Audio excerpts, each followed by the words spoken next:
La flambée des taux, c'est un vrai sujet en ce moment. Ça paupérise indéniablement les Français avec effectivement ce fameux taux d'usure qui empêche de monter les dossiers.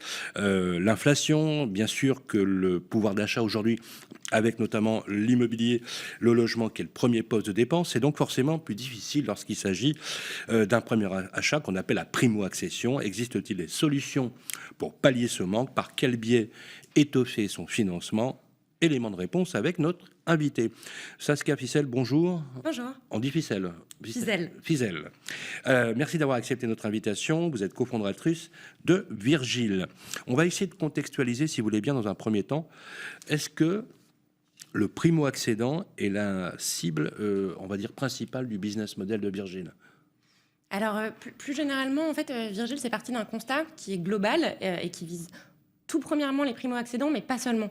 En fait, nous, notre cible, c'est les jeunes actifs qui veulent devenir propriétaires. Aujourd'hui, le constat, c'est qu'on a 96% des locataires qui sont jeunes actifs qui souhaitent devenir propriétaires et on a 82% qui citent le financement comme le premier obstacle au fait de devenir propriétaire. Nous, ce qu'on va faire, c'est qu'on va les accompagner sur tous leurs projets d'achat et surtout, on va compléter leur rapport jusqu'à 100 000 euros pour leur permettre de transformer la configuration de leur projet. Et donc, dans nos clients et dans notre cible, il y a bien évidemment des primo-accédants en majorité, mais aussi des secondo-accédants, puisque aujourd'hui, devenir propriétaire, c'est de plus en plus difficile, pas seulement pour les primo-accédants, mais au global. Alors, comment vous fonctionnez? Vous remplacez grand-papa, grand-maman en apportant un peu d'argent pour les frais de notaire, pour l'apport nécessaire, parce qu'aujourd'hui, les banques prêtent plus à 110%. On l'a connu à une certaine époque. Aujourd'hui, on fait du 90, 100% parfois. Vous venez compléter le manque qui resolvabilise la personne ou pas?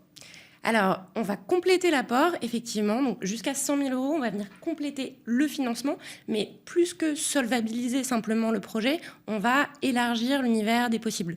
Nous, on va apporter en fait une extension du projet. Avec ces 100 000 euros, on va transformer la configuration du projet. La mission de Virgile, c'est vraiment de permettre aux jeunes actifs de devenir propriétaires sans compromis. Ça veut dire qu'avec ce complément d'apport, ils vont pouvoir ne pas renoncer à la chambre d'enfant, au mètre carré, à la localisation ou encore aux travaux. L'idée, c'est vraiment de leur permettre de sauter le pas pour devenir propriétaire. On n'est pas sur des dossiers qui sont non finançables à la base. On est sur des dossiers qui cherchent un complément. Alors justement, le complément, vous le financez comment? C'est quoi le modèle?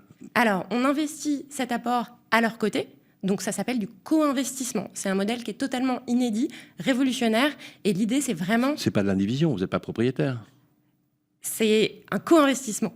Alors, c'est quoi la différence entre le co-investissement et l'indivision? En fait, ça fonctionne avec exactement le même schéma. La seule différence, c'est que l'indivision, en fait, ça peut parfois être un peu subi comme quelque chose de pas très bien vécu, parce que c'est souvent vécu dans des contextes de succession, notamment. Et avec le co-investissement, ce qu'on va faire, c'est qu'on va pouvoir avoir une convention qui va régir un certain nombre de droits et devoirs et qui va pouvoir sécuriser les acquéreurs. Donc, vous êtes copropriétaire? Absolument. On est même copropriétaire dormant. Ça veut dire qu'on va vraiment être une aide à l'achat, mais qu'ensuite, on va laisser les acquéreurs profiter de leur appartement, non pas comme un copropriétaire colocataire, mais simplement comme un copropriétaire qui possède une petite partie du bien. Mais si vous voulez faire des travaux, si vous voulez repeindre les murs de votre salon en rose, vous êtes le bienvenu. Alors justement, il y a un cadre juridique, vous le savez, nul n'est tenu à l'indivision, parce qu'en plus, c'est détenu en propre, ce sont des personnes physiques qui achètent. C'est des jeunes actifs. Et donc, vous êtes contributeur à l'acte de vente et donc forcément la rédaction des actes. La question, c'est comment vous gagnez votre vie? C'est quoi le modèle? Qu'est-ce qui vous fait vivre? Est-ce qu'il y a remboursement? Il y a un taux d'intérêt? Comment ça fonctionne? C'est une bonne question. Nous, alors bien évidemment, la mission, c'est de permettre aux jeunes actifs de devenir propriétaires. Ce faisant, en fait, il y a deux parties quelque part dans notre business model. Aujourd'hui, à la fois, on co-investit, donc jusqu'à 100 000 euros aux côtés des jeunes actifs, ça c'est sur la partie apport, mais on va aussi les accompagner sur tout le projet. Ce qui est important, c'est qu'aujourd'hui, quand on fait appel à Virgile, on se rend compte, tous les jeunes actifs qui deviennent propriétaires s'en rendent compte, ils sont confrontés à un véritable parcours du combattant. Nous, on va les accompagner de la première simulation jusqu'à la signature, en passant par le fait qu'ils réussissent leur offre, le fait qu'ils obtiennent le bon financement bancaire. On va les accompagner dans les démarches notariales, et ce, jusqu'à la remise des clés. Et ça, c'est un accompagnement sur lequel on se rémunère sur le modèle du courtage. Vous avez vos propres réseaux de notaires, vous avez vos propres réseaux de courtiers. On est comme un courtier, on monte le dossier, on s'occupe surtout de leur... Alors, comment vous gagnez votre vie alors? On a un Quelle modèle... est la sortie? Quelle est la sortie? Alors, de deux façons. Voilà. À la fois, on a un modèle qui s'apparente à celui du courtage, puisqu'on présente des très beaux dossiers aux banques et qu'on accompagne nos acquéreurs. Donc vous êtes rémunéré par les banques Et par nos et acquéreurs. par vos acquéreurs, d'accord. Et on a en fait ce modèle du co-investissement où on va justement prendre une quote-part des appartements dans lesquels on investit, puisqu'on va détenir une petite partie de ces appartements et on va se rémunérer dessus à la revente. Donc un exemple type, c'est quand on investit 10% du prix de l'appartement, on va détenir 15%. Et on se rémunérera à la revente de cet appartement dans un délai de 10 ans. Et si la marge n'est pas bonne, c'est quoi? C'est super important pour nous Si la sortie, par exemple, est flat, on fait comment? Alors, ce qui est super important dans le modèle du co-investissement, et ce qui est un peu la clé, c'est que nous, on a des intérêts qui sont alignés avec les acquéreurs. Et ça, c'est un peu le socle. Et donc, on a un pourcentage de détention du prix de l'appartement. Donc, si le prix augmente, et c'est l'idée, on se rémunérera sur un prix qui a Donc, vous augmenté. visez la plus-value à moyen terme, Ouais. c'est-à-dire parce que le taux de détention moyen pour un primo-accédant, c'est 7 ans en France. Donc, vous espérez faire une plus-value et pour pouvoir fonctionner à court terme, parce qu'il faut quand même que vous puissiez fonctionner, vous disposez de produits de courtage, d'accompagnement qui fait que vous arrivez à générer un modèle multipolaire. C'est bien ça? Les deux modèles, en fait, sont aujourd'hui indissociables. C'est vraiment D'accord. tout l'accompagnement Virgile qui fait sa qualité. Est-ce qu'il y a des mauvais dossiers? Comment vous sélectionnez ces jeunes actifs primo-accédants? Tout le monde peut trouver une solution? Ce qui est vrai, c'est qu'aujourd'hui, nous, on reçoit des dizaines de milliers de demandes. Et donc, on ne peut pas accompagner tout le monde. Et surtout, la vocation, c'est d'aider des jeunes actifs à devenir propriétaires sans compromis. C'est pas d'aider des gens que ça mettrait en danger de devenir propriétaires avec Virgile. Et la beauté, quelque part, et la difficulté aussi du système bancaire en France, c'est qu'aujourd'hui, il est très, très filtrant. Et donc, si vous ne pouvez pas emprunter, a priori, on ne pourra pas non plus vous accompagner. Et donc, quelque part, ça limite à un certain nombre de critères qui sont le fait d'être en CDI, pas en période d'essai, et d'avoir des revenus suffisants pour emprunter. Donc certains n'accéderont pas au crédit. Non, mais a priori, ce n'est pas une bonne solution pour eux. Ça veut dire qu'ils seraient en difficulté sur le fait de le rembourser. On va voir une infographie. 92% des Français jugent essentiel ou important d'être propriétaire de son logement. C'est un sondage d'OpinionWay qui a été fait en 2020, mais effectivement, c'est une tendance très française, puisque à la Révolution, c'était liberté, égalité, propriété, avant que ça devienne fraternité. Une France de propriétaires, c'était je ne sais pas si vous vous souvenez du mandat de Nicolas Sarkozy. Une France de propriétaires, c'était son objectif. Quand on voit les chiffres, effectivement, on voit qu'il y a une très grosse appétence à la propriété, notamment pour les jeunes. Quand on leur pose la question, leur premier objectif, c'est d'acheter l'appart et de pouvoir effectivement inverser l'épargne. Ils ont bien conscience que le loyer perçu ou envoyé est à fond perdu. Comment on fait quand vous voyez ces chiffres, vous dites il y a un marché énorme et pourtant, quand on voit les éléments, il y a quand même un cadre juridique qui est très strict en France, qui est particulier. Est-ce que le modèle que vous avez développé, c'est un modèle que vous avez créé ex nihilo? Est-ce qu'il y a d'autres types d'initiatives en Europe ou dans le monde?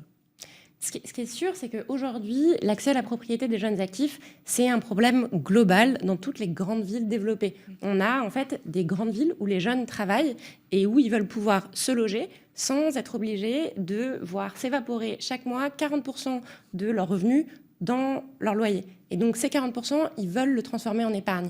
D'où cette volonté très très forte de vouloir devenir propriétaire. Donc je dirais pas que c'est une spécificité française, ça tient évidemment à un certain nombre de facteurs économiques, mais c'est une vraie volonté aujourd'hui de construire son capital. Et construire son capital, aujourd'hui en France, il n'y a pas 1 million de façons de le faire. Soit vous héritez, soit vous avez de la transmission familiale, soit vous faites partie des 1% des salaires les mieux rémunérés, soit vous gagnez au loto, soit vous arrêtez de dépenser chaque mois 40% de votre revenu dans votre loyer. Et donc, cette volonté de propriété, c'est pas en fait simplement une volonté individualiste de propriété, c'est une volonté de construction de capital, construction d'indépendance. Et c'est ça aussi la mission de Virgile, c'est d'aider les jeunes actifs à sortir du piège locatif. Là, vous parlez des grandes villes, justement. C'est la majorité des cas, des personnes que vous accompagnez? Oui, parce que Oui. c'est là où le besoin en fait est extrêmement fort, c'est là où les jeunes actifs travaillent et c'est là où les prix sont très élevés. Je vous donne un tout petit exemple. À Paris, les prix ont été multipliés par 10 en moins de 40 ans et la différence entre ce qu'on peut louer et ce qu'on peut acheter à mensualité égale, c'est 30% de surface. 30%, c'est énorme. Il faut 120 000 euros de salaire annuel pour espérer acheter un 60 mètres carrés à Paris.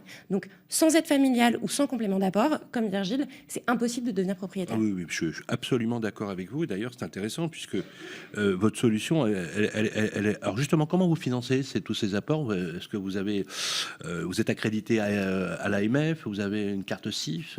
Alors, on a un certain Comment, quand vous débloquez cet argent, vous êtes part à l'acte de propriété, donc vous signez, vous êtes en couple hein, finalement avec votre client. Exactement. En couple et parfois en troupe. Ça reste juridiquement bien sûr de l'indivision. Vous appelez ça le co-investissement. Je trouve ça marketingement parlant, c'est très bien tourné, mais ça reste quand même de l'indivision. C'est quand même un modèle assez, on va dire, difficile, puisque l'indivision, vous savez, c'est un concept juridique qui est une notion juridique qui est très fragile. Quand il y a par exemple un divorce, un accident de la vie, comment vous vous protégez justement pour essayer de gérer la situation? Alors, ce qui est sûr, c'est qu'en fait, l'idée, c'est d'avoir des intérêts alignés avec nos acquéreurs. Et donc, Oui. il faut que ce modèle, il fonctionne pour eux. Et vous avez parlé de l'indivision, c'est un modèle qui est, alors vous l'avez dit, fragile, mais c'est un modèle qui est aussi extrêmement flexible et qui est surtout, qui a ce que vous avez cité tout à l'heure, le nul n'est tenu de rester dans l'indivision. Et donc, l'idée, c'est que les acquéreurs peuvent vendre à tout moment. Donc, s'ils ont une difficulté, s'ils ont un moment qui est complexe, ils peuvent vendre, ils peuvent choisir de détenir leur appartement plus longtemps. L'idée, c'est que c'est un modèle qui va s'adapter à leurs besoins.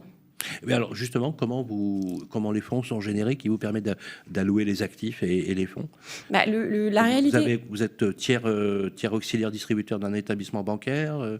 Comment ça se passe? La réalité aujourd'hui, c'est qu'on a à la fois cette difficulté des acquéreurs à devenir propriétaires, des jeunes actifs à devenir propriétaires, et en même temps, il y a une réalité aujourd'hui, c'est que c'est super difficile d'investir dans du résidentiel urbain aujourd'hui en France. Et donc nous, on permet d'investir aux côtés de jeunes actifs dans du résidentiel urbain. Banque, vous avez un fonds, comment ça se passe? On investit des fonds à leur côté. D'accord. Mais ces fonds, ils viennent d'où? On les lève de façon régulière pour permettre d'investir. Donc vous êtes avec des banques ou des fonds d'investissement, vous avez un fonds qui permet de générer et d'accompagner. Alors justement, combien de dossiers vous gérez aujourd'hui? Comment ça fonctionne chez Virgile? Alors, on reçoit des dizaines de milliers de demandes, c'est ce qu'on se disait tout à l'heure. Des milliers de demandes, ah oui. Ouais, et d'ailleurs, de façon très très accrue depuis, je dirais, les 9 derniers mois, avec un volume qui explose. Bien évidemment, on ne peut pas accompagner tout le monde, et donc là, on se dirige vers les 100 transactions par mois. 100 transactions par mois. Parce que c'est bien. Combien vous êtes chez Virgile aujourd'hui? On est 25, on sera 40 d'ici la fin de l'année. Eh bien, écoutez, c'est tout ce qu'on vous souhaite.